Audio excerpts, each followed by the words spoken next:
Oh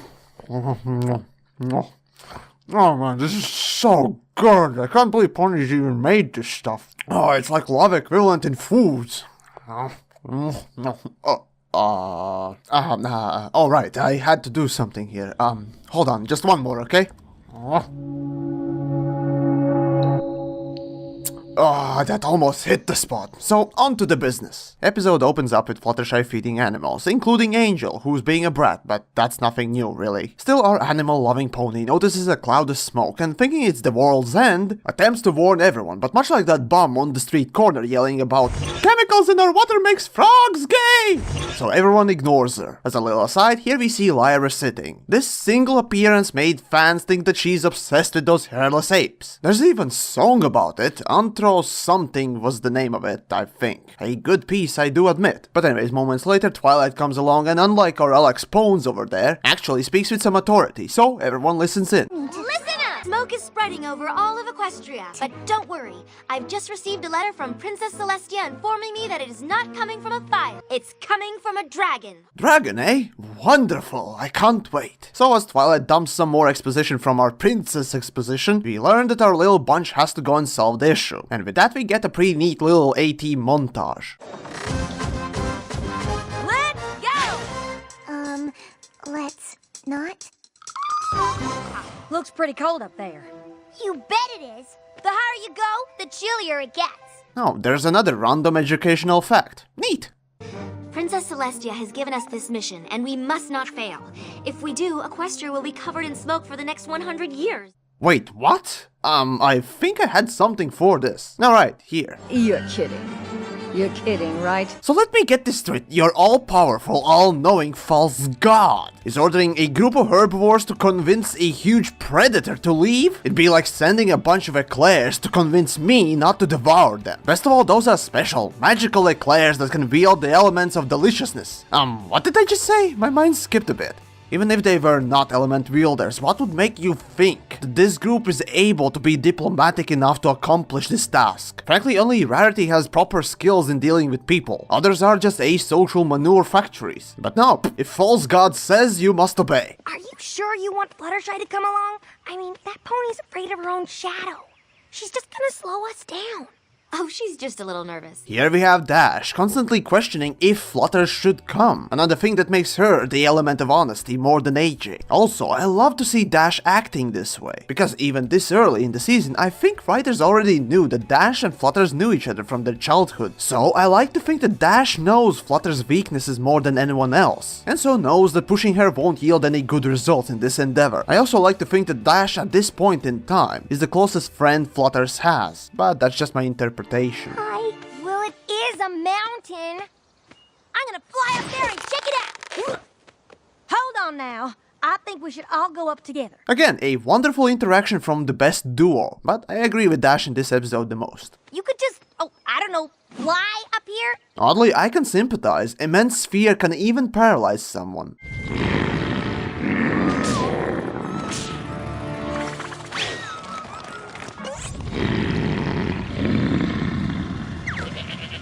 Yep, pretty much how I felt seeing my queen angry. Whoa, sight I will never forget. What are you doing? I'll need this if I'm gonna take her around the mountain another way. And here we see how AJ is being the element of loyalty. As they regroup and move on, Flutters once more gets stopped by... But it's so wide. Oh, for buck's sake, at this point I have to look up who wrote this schlock. Okay, interesting. But hold on, you wrote the wedding too? Now I just don't know how to feel. I mean, this writer had hand in creating my kin too. Anyways, Fluttershy's fear here is so exaggerated, it stops being entertaining and starts breaking down the fun for me. Frankly, I'm disappointed in writers whenever they give Fluttershy this over-exaggerated fear when plot needs it, instead of creating more suiting situations. Still, it's nothing story-breaking, so let's just move on. This is why a girl always packs extra accessories. Oh, please tell me I brought the tiara that goes with this. My apologies. not your fault. You know what? I would have said the same, and yet I know this only discourages someone. Still, this just makes me like Rainbow Dash more, and oddly, the show too, as it does portray more than just the basic surface emotions. When I think back, this episode is one of those that convinced me that there's a lot more to this show than just happy-go-lucky feelings and situations presented. For that I thank episode's creators. What can I say? I just love the pose. I can't go in the cave. Now, I hesitated to suggest anything before this, but here is where she puts on the brakes. Okay, fine. Twilight, at this point being the smartest, should have given Fluttershy an ultimatum. Either we go in there and make sure he leaves, or we let everyone down below die. So, what will it be? After giving the speech, Flutters would have had no choice, and she would realize why she must do this, facing up to her fears and overcoming them, which in turn would make it more compelling character arc. Instead, Flutters just gives up, and this is what I absolutely despise. I just can't. Oh, Fluttershy. I see this as being weak. Fear is just in your head. It's basically your conscience trying to protect itself. Yes, you might find this harsh, yet I don't care. Not being able to put your fears aside is a sign of being weak-willed and mentally immature. Yes, you might still be afraid of the thing, but standing up to it means that you have at least some control over your mind, as you do not let your emotions rule you. And you know what? This is also what they call being brave. Though I can delve into this a lot more, it's a story for another time. So let's get back to the episode. While watching this the first time, I recall being slightly disappointed in dragon design. I mean, I love those mythical creatures, but here... Well, anyways, let's just send in ponies. First, Twilight goes in and tries diplomacy. That fails. Rarity goes and almost convinces the dragon, but fails due to her greed. Fillies and gentle calls, the element of generosity. Then Pinkie goes with a predictable result. And finally Dash goes with possibly the worst plan of action. Oh, no!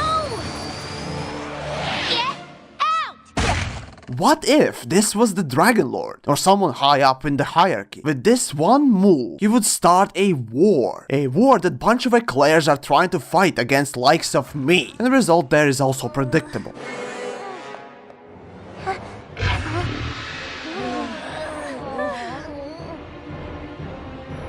How dare you? How dare you? Wait, what? So this is the resolution? Instead of overcoming her fear in a natural way, Fluttershy just loses herself to emotions and snaps. She goes into emotional rage. This is a terrible ending, and before writing this review, I never realized this. Though Flutters learns that dragons are easy to control, next time she faces so much fear, she won't have an answer to that. She'll just go and give up just like before. This was a perfect opportunity for Fluttershy's character to learn that to do the right thing, to protect friends and family, you must act in spite of your personal issues, and with that you grow as a person. But instead, Fluttershy just snaps and rages, which doesn't teach her much, and so without any meaningful character arc is lost. Now that I think of this, in episode named Hurricane Fluttershy, our Pegasus overcomes her fear through reason, fighting through her feelings and learning to conquer them. That story is what this one should have been. But here, worst of all, Fluttershy just gave up, which as said, I despise, because she didn't even try. Oh, and Twilight also notes that the lesson was about not losing faith in your friends, but you did. And honestly, before reviewing this, as said, I never realized how poor the message was. Yes, I still liked the episode, but respect for Fluttershy's character has been lost. Still, to end on a good note, the way Dash acted to me really symbolized how close she was to Fluttershy and how well she knew her. Though Rainbow was shown as an asshole, I see where the frustration is coming from. And for a person with quick temper, it's not out of character to be like this. Even with all of this, I still consider this to be one of the best episodes in the season. Odd, right?